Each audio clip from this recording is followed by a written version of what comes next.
জি, আসসালামু আলাইকুম। আমি doctor Mohammad Shariful Islam, plastic anaesthetic surgeon. আমরা দেখছি এখানে একটা মোল আছে।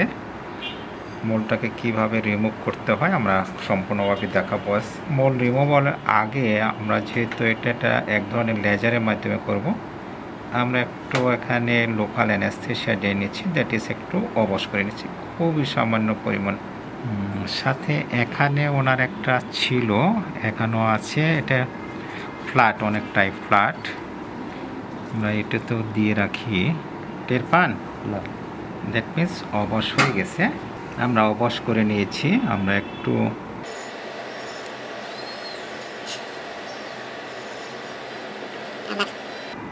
টের পাচ্ছেন কাটতেছি না?